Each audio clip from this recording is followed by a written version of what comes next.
Sebelum cerita ini dimulai, perlu diketahui bahwa kisah yang akan dituturkan berikut ini terinspirasi dari berbagai legenda rakyat yang berkembang di tanah Jawa.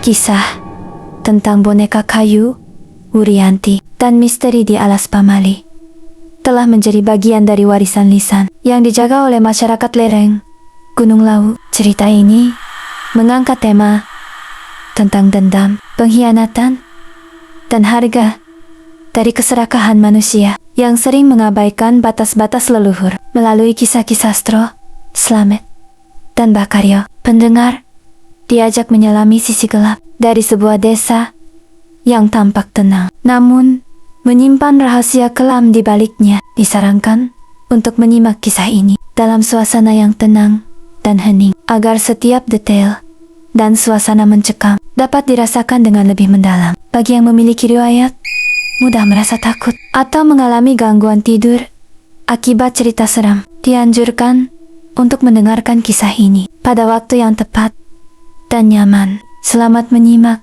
kisah horor boneka kayu, sebuah cerita rakyat yang akan membawa kalian menyusuri lereng Gunung Lawu yang sunyi, memasuki desa Wonosari yang penuh misteri, dan menguak rahasia kelam dari Alas Pamali yang selama ini tersembunyi dari dunia luar. Desa Wonosari terletak di lereng Gunung Lawu, jauh dari hiruk-pikuk kota, dikelilingi hutan jati yang lebat dan diselimuti kabut tipis. Setiap pagi, di desa itu tinggal seorang pengrajin kayu tua bernama Ki Sastro Wiryo yang telah puluhan tahun menekuni seni memahat kayu menjadi berbagai bentuk benda. Banyak warga percaya bahwa tangan Ki Sastro memiliki keahlian tak biasa, sebab setiap ukirannya selalu terlihat hidup, seolah memiliki jiwa tersendiri. Pada suatu sore yang muram, Ki Sastro menebang sebatang pohon jati tua yang tumbuh di tepi hutan terlarang. Warga setempat menyebutnya sebagai Alas Pamali. Tempat itu sudah lama dihindari karena konon menjadi persemayaman arwah leluhur yang murka. Namun karena kebutuhan ekonomi yang mendesak, Ki Sastro mengabaikan larangan tersebut dan membawa pulang kayu itu untuk dijadikan bahan ukiran baru. Malam itu, di dalam bengkel kecilnya, Ki Sastro mulai memahat kayu jati tersebut dengan tekun dan penuh konsentrasi. Anehnya, semakin ia memahat, semakin terasa hawa dingin menyelimuti seluruh ruangan kerjanya. Lampu minyak yang menyala di sudut ruangan berkali-kali hampir padam tanpa sebab yang jelas. Namun, Ki Sastro yang sudah lelah tidak terlalu menghiraukan kejadian itu dan terus melanjutkan pekerjaannya hingga larut. Setelah berhari-hari mengukir dengan teliti, akhirnya terciptalah sebuah boneka kayu berbentuk seorang gadis kecil dengan wajah yang sangat halus dan mata yang tampak begitu nyata. Ki Sastro sendiri merasa takjub melihat hasil karyanya kali ini, sebab boneka itu terasa berbeda dari semua ukiran yang pernah dibuatnya. Ada semacam kehangatan aneh yang menjalar setiap kali ia menyentuh permukaan kayu yang halus itu. Ki Sastro lalu memberi boneka itu sebuah nama yang sederhana, yaitu Wurianti, mengingatkan pada mendiang putrinya yang telah lama meninggal dunia. Sejak malam itu, boneka kayu bernama Wurianti selalu diletakkan di atas sebuah rak kayu tua tepat di sudut bengkel kerjanya. Tanpa disadari oleh Ki Sastro, sepasang mata boneka itu perlahan mulai bergerak sendiri mengikuti arah langkahnya.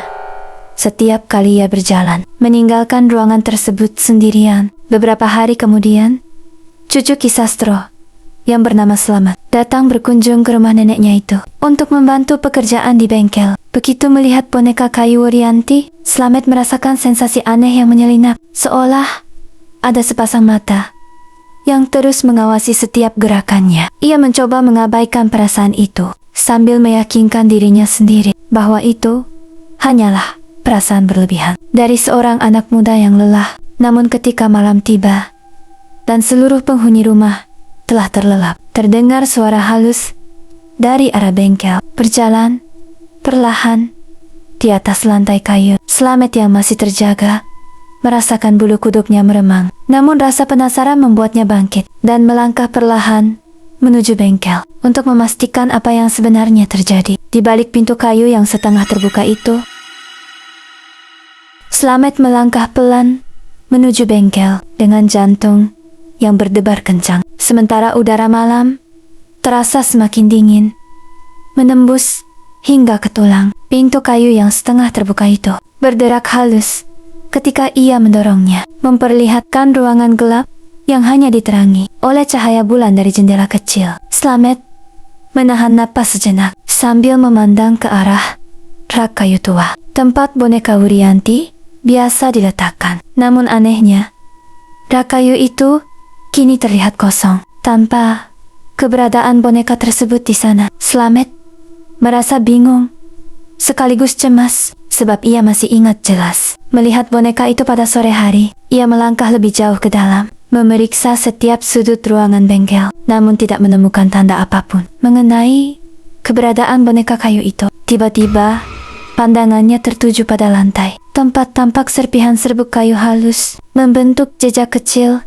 yang memanjang. Jejak itu mengarah keluar dari bengkel, menuju halaman belakang rumah yang gelap. Dengan langkah ragu, namun penasaran, Slamet mengikuti jejak serbuk kayu tersebut hingga sampai ke dekat sebuah sumur tua yang sudah lama tidak digunakan lagi. Di tepi sumur tua itu, Slamet melihat sosok kecil yang familiar berdiri membelakangi dirinya dalam diam. Tubuhnya kaku, seperti tidak bernyawa, namun postur dan bentuknya sangat menyerupai boneka kayu bernama Wurianti tersebut. Slamet mencoba memanggil namanya pelan, namun tidak ada satupun respon yang muncul dari sosok kecil itu. Perlahan, ia mendekat dengan hati-hati sambil terus memperhatikan setiap gerakan yang mungkin muncul dari sosok tersebut. Namun ketika tangannya hampir menyentuh pundak kecil itu, sosok tersebut menghilang begitu saja, seolah lenyap ditelan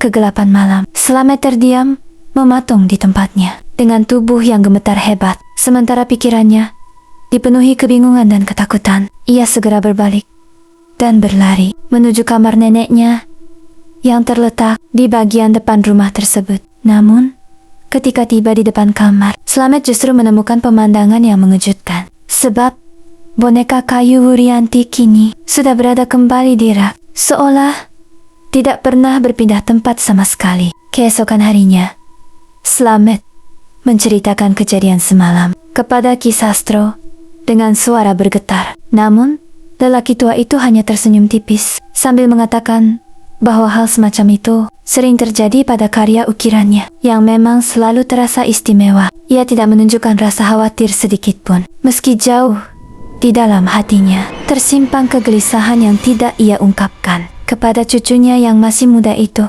Namun sejak malam itu, perubahan aneh mulai dirasakan oleh seluruh penghuni rumah tersebut. Suara langkah kecil sering terdengar di malam hari yang sunyi, sementara barang-barang kecil di rumah kerap berpindah tempat tanpa sebab. Ki Sastro yang mulai merasa cemas akhirnya memutuskan untuk mencari tahu asal-usul kayu jati tersebut kepada seorang sesepuh desa yang dihormati bernama Mbah Karyo Sentana. Pagi itu, Ki Sastro berjalan perlahan menyusuri jalan setapak berbatu menuju rumah Mbah Karyo Sentana yang terletak di ujung desa. Langit terlihat mendung dan kelabu, seolah ikut merasakan kegelisahan yang menyertai setiap langkah kaki lelaki tua itu. Di sepanjang jalan, pikirannya terus dipenuhi bayangan tentang kejadian aneh beberapa hari terakhir. Setibanya di rumah sederhana itu, Ki Sastro disambut oleh Mbah Karyo yang sudah duduk di teras sambil menghisap rokok kelobot miliknya. Wajah tua itu terlihat tenang, namun sorot matanya menyimpan kewaspadaan, seolah sudah menduga maksud kedatangan tamunya. Ki Sastro lalu menjelaskan secara perlahan mengenai kayu jati yang diambilnya dari alas pamali beberapa waktu lalu. Mendengar cerita tersebut, raut wajah Mbah Karyo berubah serius. Ia menghela napas panjang sejenak sebelum akhirnya mulai bercerita tentang asal-usul hutan terlarang itu. Menurutnya, alas pamali merupakan tempat persemayaman seorang gadis kecil bernama Wurianti Larasati yang meninggal secara tragis puluhan tahun lalu akibat dikurbankan dalam sebuah ritual kelam. Konon, gadis kecil itu dipersembahkan oleh sekelompok orang yang menginginkan kekayaan melalui perjanjian dengan sosok gaib penunggu hutan. Sejak kematiannya yang penuh penderitaan, arwah gadis tersebut tidak pernah tenang dan terus mencari tubuh baru untuk menyalurkan dendam yang mendalam. Pohon jati tempat ia dikurbankan dipercaya menyimpan jejak arwahnya selamanya. Ki Sastro terdiam mendengar penjelasan itu, sebab nama Wurianti yang disebutkan ternyata sama persis dengan nama yang ia berikan pada boneka kayunya. Tubuhnya seketika terasa dingin dan lemas, menyadari kemungkinan mengerikan yang sedang terjadi. Mbah Karyo lalu menatap tajam wajahnya sambil bertanya, benda apa yang dibuat dari kayu jati yang diambil tersebut? Dengan suara bergetar, Ki Sastro menjelaskan tentang boneka kayu yang kini berada di rumahnya. Mendengar hal itu, Mbah Karyo langsung berdiri dengan ekspresi penuh kepanikan dan kekhawatiran. Ia mengatakan bahwa boneka tersebut bukan sekadar ukiran kayu biasa, melainkan wadah baru bagi arwah gadis kecil yang penuh dendam itu. Mbah Karyo segera menyiapkan beberapa benda yang dipercaya dapat menahan kekuatan gaib, seperti segenggam beras kuning dan beberapa lembar daun lingo banggal. Ia berpesan kepada Ki Sastro untuk segera membawa boneka tersebut keluar dari rumah sebelum matahari terbenam. Namun jauh di dalam hati keduanya tersimpan kekhawatiran bahwa peringatan tersebut mungkin sudah datang terlalu terlambat. Sementara itu, di rumah Ki Sastro, suasana berubah semakin mencekam. Slamet yang sedang duduk sendirian di ruang tengah yang sepi, tiba-tiba merasakan kehadiran sesuatu di belakang tubuhnya yang membeku ketakutan. Ketika ia memberanikan diri menoleh, dilihatnya boneka kayu Wurianti telah berpindah, mendekat tepat di sampingnya dengan posisi yang tidak ia ingat sebelumnya. Slamet membeku di tempatnya duduk, tidak berani sedikit pun bergerak, sementara boneka kayu Wurianti kini berada tepat di sampingnya. Wajah kecil boneka itu menghadap langsung ke arah wajahnya yang pucat pasi. Ia merasakan hawa dingin yang menusuk, menjalar dari ujung kaki hingga ke seluruh tubuhnya yang kaku. Dengan sisa keberanian yang tersisa, Slamet perlahan menggeser tubuhnya, mencoba menjauh dari boneka tersebut. Namun, setiap kali ia bergerak, boneka itu seakan ikut bergeser, mengikuti arah perpindahannya dengan halus. Slamet menyadari bahwa sesuatu yang tidak wajar sedang terjadi di hadapannya saat ini. Tiba-tiba, pintu rumah terbuka dan Ki Sastro bersama Mbah Karyo masuk dengan wajah yang masih tegang. Begitu melihat posisi boneka kayu itu, Mbah Karyo segera menghambur masuk sambil menaburkan beras kuning ke arah boneka tersebut. Tanpa membuang waktu, boneka itu tampak diam sejenak, namun matanya yang tajam tetap terus mengawasi setiap gerakan mereka bertiga. Mbah Karyo segera meminta Slamet untuk menjauh dari ruangan tersebut, sementara ia mulai membacakan beberapa doa perlindungan dalam bahasa Jawa kuno. Ki Sastro berdiri gemetar di sudut ruangan, menyesali keputusannya mengambil kayu jati itu dari hutan yang seharusnya dihindari. Perlahan, boneka kayu itu mulai bergerak sendiri. Kepalanya berputar perlahan ke arah Mbah Karyo, seolah menantang kekuatan doa yang dibacakan. Suasana ruangan terasa semakin berat dan dingin yang menusuk semakin menjadi. Mbah Karyo tidak gentar sedikit pun, terus melanjutkan doanya dengan penuh keyakinan, meski peluh membasahi wajah tuanya.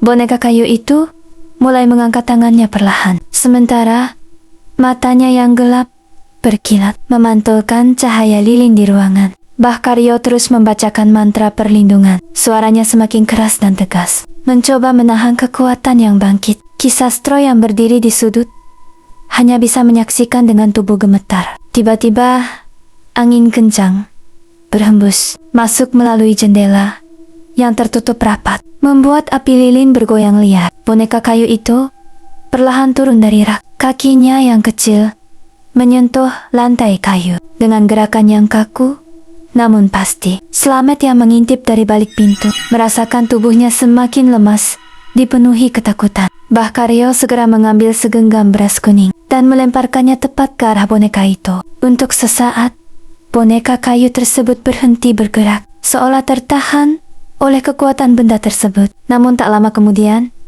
ia kembali melangkah maju dengan perlahan, menunjukkan bahwa kekuatannya semakin kuat. Kisastro yang merasa harus bertindak, akhirnya mendekat, sambil membawa sebilah keris pusaka, warisan dari leluhurnya yang tersimpan lama. Ia mengangkat keris tersebut tinggi, sambil memohon kekuatan kepada leluhurnya. Bahkaryo memberi isyarat agar Kisastro mendekatkan keris itu ke arah boneka. Sementara doa terus dilantunkan tanpa henti. Begitu ujung keris menyentuh tubuh boneka, tercipta getaran kuat yang menjalar ke seluruh ruangan tersebut.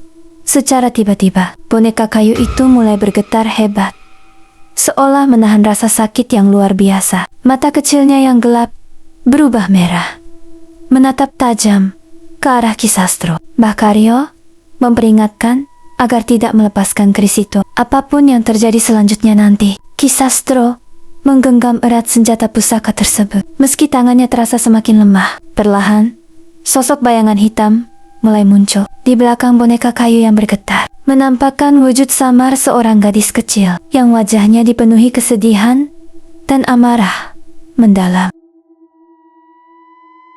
Bayangan hitam itu semakin jelas terlihat melayang di belakang boneka kayu, sementara wajah gadis kecil tersebut memancarkan kesedihan yang mendalam. Bahkaryo terus melantunkan doa perlindungan tanpa henti.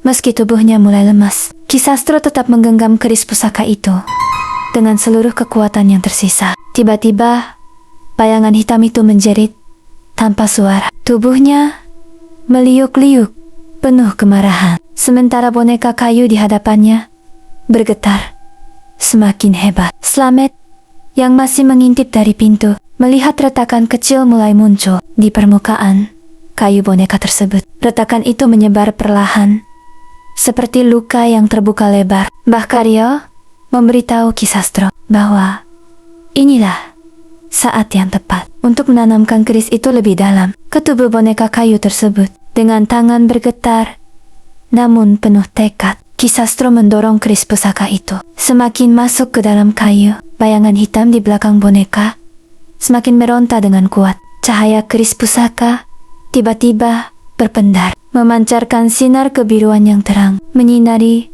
seluruh ruangan yang gelap. Sosok gadis kecil yang menjelma bayangan perlahan mulai menampakkan kenangan masa lalunya. Melalui bayangan samar yang muncul di dinding ruangan tersebut, terlihat sekelompok orang dewasa menyeretnya menuju alas pamali dengan paksa. Kisastro dan Bahkaryo terdiam sejenak, menyaksikan kepingan masa lalu yang menyayat hati. Mereka mulai memahami bahwa arwah tersebut bukanlah sekadar dendam yang membara, melainkan luka mendalam akibat pengkhianatan dari orang-orang yang seharusnya melindunginya. Namun meski merasa simpati, mereka tahu bahaya nyata sedang mengancam seluruh penghuni rumah tersebut. Bayangan hitam itu kembali meronta hebat sebelum akhirnya tertarik masuk perlahan ke dalam tubuh boneka kayu yang retak. Boneka tersebut bergetar untuk terakhir kalinya, lalu terjatuh lemas ke lantai kayu. Ruangan yang tadinya dingin mencekam perlahan mulai terasa lebih hangat.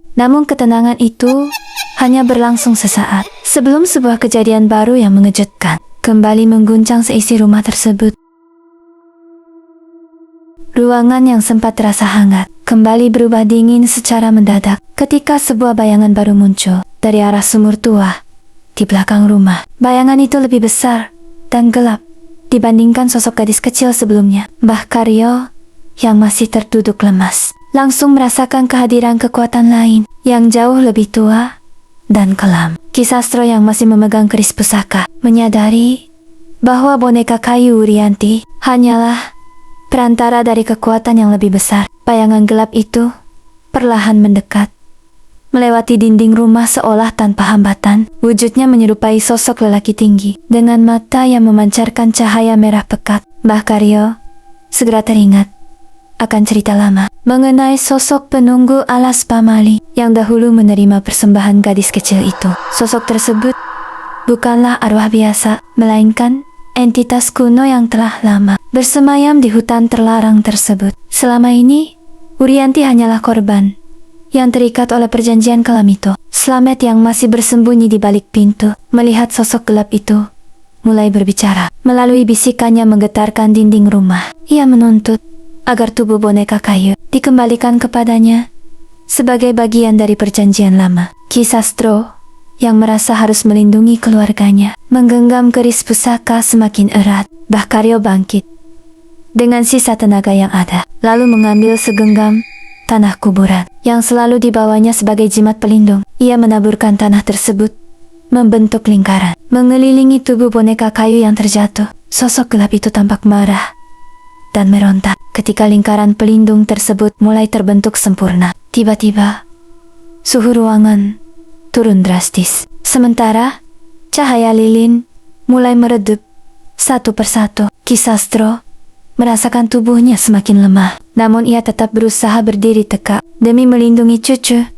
dan rumahnya. Bhakario memberitahukan bahwa hanya ada satu cara untuk mengakhiri perjanjian kelam tersebut, yaitu dengan mengembalikan kayu jati itu ke tempat asalnya sebelum matahari terbit. Namun, sosok gelap itu tertawa pelan, seolah mengetahui rencana mereka berdua. Ia berbisik bahwa waktu yang tersisa tidak akan cukup untuk menyelesaikan ritual tersebut. Ki Sastro dan Bhakario saling bertukar pandang, menyadari bahwa malam ini akan menjadi penentu nasib seluruh keluarga dan desa yang selama ini hidup dalam ketidaktahuan.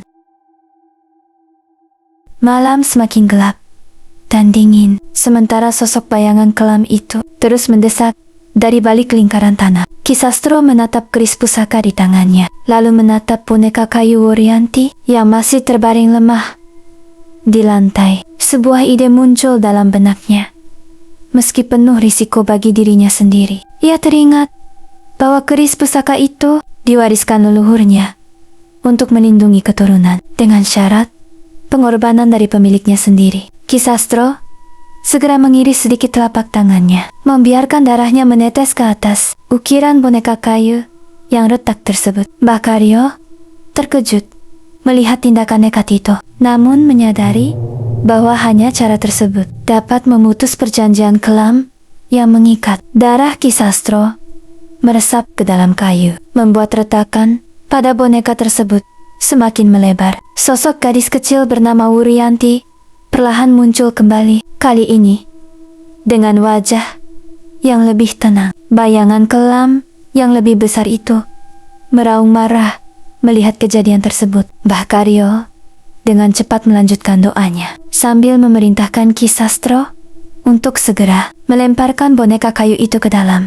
lingkaran tanah kuburan yang telah dibuatnya. Ki Sastro mengumpulkan sisa tenaganya yang ada, lalu melemparkan boneka tersebut tepat sasaran. Begitu boneka menyentuh lingkaran tanah suci, cahaya putih terang memancar. Tiba-tiba, sosok bayangan kelam itu menjerit tanpa suara. Tubuhnya perlahan tertarik mundur menjauh, seolah kekuatan tanah kuburan tersebut terlalu kuat untuk dilawannya. Wajah gadis kecil Wuryanti tampak tersenyum tipis sebelum cahaya tersebut membungkus tubuhnya sepenuhnya. Perlahan, sosoknya melebur bersama cahaya putih, meninggalkan kedamaian yang menyelimuti ruangan tersebut. Ketika cahaya itu akhirnya memudar, ruangan kembali terasa hangat seperti semula, dan suasana mencekam yang ada sebelumnya perlahan menghilang sepenuhnya dari rumah itu. Boneka kayu yang tergeletak di lantai kini hanya terlihat seperti kayu biasa, tanpa kehidupan ataupun aura aneh yang menyertainya. Ki Sastro terjatuh lemas karena kelelahan, namun perasaan lega menyelimuti hatinya. Keesokan paginya, Ki Sastro bersama Bhakario membawa kembali sisa kayu jati tersebut menuju alas pamali untuk dikembalikan ke tanah. Mereka menguburkannya dengan doa penghormatan, berharap arwah Wuryanti dapat beristirahat dengan tenang. Setelah sekian lama menanggung dendam dan penderitaan, Slamet yang menyaksikan dari kejauhan merasa bersyukur keluarganya telah selamat dari ancaman kelam yang mengintai mereka. Sejak hari itu, desa Wonosari kembali tenang seperti dahulu, tanpa lagi terdengar kabar mengenai kejadian aneh. Namun, warga setempat tetap berpesan kepada generasi selanjutnya untuk selalu menghormati batas yang telah ditetapkan oleh leluhur, terutama mengenai tempat-tempat yang dianggap keramat. Sebab terkadang sesuatu yang tampak indah dan berharga justru menyimpan kisah kelam yang tak terduga di balik setiap ukiran dan ceritanya. Bertahun-tahun telah berlalu sejak peristiwa malam itu, namun kisah tentang boneka kayu Urianti masih sering diceritakan turun-temurun oleh para tetua di desa Wonosari. Kisastro yang kini telah lanjut usia tidak pernah lagi menyentuh kayu jati yang berasal dari alas pamali tersebut. Slamet yang dahulu masih remaja kini telah dewasa dan berkeluarga. Namun kenangan tentang malam mencekam itu tidak pernah benar-benar hilang dari pikirannya. Setiap kali melewati tepi hutan terlarang, ia selalu merasakan dingin yang familiar, mengingatkan pada peristiwa di masa lalu. Mbah Karyo Sentana telah berpulang beberapa tahun setelahnya. Namun, ajaran dan pesan yang ditinggalkannya terus dijaga oleh warga desa hingga kini. Mereka selalu mengingatkan anak cucu mereka untuk tidak sembarangan mengambil sesuatu dari tempat yang dianggap keramat dan terlarang. Alas pamali kini kembali sunyi, seperti sedia kala. Ditumbuhi pepohonan jati yang semakin lebat. Sesekali, warga yang melintas di dekatnya mengaku merasakan kehadiran yang lembut dan tenang, berbeda jauh dengan kesan mencekam sebelumnya. Sebagian dari mereka percaya bahwa arwah Urianti akhirnya menemukan kedamaian setelah sekian lama terikat oleh dendam. Meski demikian, di sudut bengkel tua milik Ki Sastro masih tersimpan sebuah pahatan kecil yang belum selesai. Peninggalan dari masa ketika ia masih mengukir. Tidak ada seorang pun yang berani menyentuhnya, sebab guratan wajah pada pahatan itu, entah mengapa, selalu terasa seperti sedang menatap balik kepada siapapun yang memandangnya. Dan begitulah kisah tentang boneka kayu dari alas pamali menjadi pengingat bagi seluruh penduduk desa bahwa setiap benda yang berasal dari tempat keramat dapat menyimpan kisah yang jauh lebih dalam daripada yang terlihat oleh mata. Sebuah pelajaran tentang penghormatan terhadap masa lalu yang akan selalu dikenang oleh generasi yang hidup setelahnya di desa itu. Demikianlah kisah tentang boneka kayu Urianti yang berasal dari alas pamali tersembunyi di lereng Gunung Lawu yang sunyi. Sebuah cerita yang mengajarkan tentang batas antara dunia manusia dan dunia gaib yang harus selalu dihormati dengan bijak. Kisah Kisastro, Slamet, dan Mbah Karyo akan terus hidup dalam ingatan warga sebagai pengingat akan bahaya, keserakahan, dan akibat melanggar pantangan leluhur. Setiap pohon yang tumbuh di tempat keramat, setiap ukiran yang lahir dari niat tergesa dapat menyimpan luka masa lalu yang tak terlihat. Urianti yang dahulu menjadi korban kini telah menemukan ketenangan abadi setelah dendam yang lama membelenggunya akhirnya terlepas oleh pengorbanan dan ketulusan. Desa Wonosari pun kembali damai, hidup berdampingan dengan alam dan sejarahnya tanpa melupakan pelajaran berharga yang telah didapat. Sampai disinilah kisah boneka kayu ini berakhir. Sebuah cerita rakyat yang diwariskan turun-temurun untuk mengingatkan setiap generasi yang mendengarnya agar selalu berhati-hati, menghormati, dan menjaga keseimbangan antara dunia yang terlihat dan yang tersembunyi. Sekian dan terima kasih telah menyimak kisah horor boneka kayu dari alas pamali.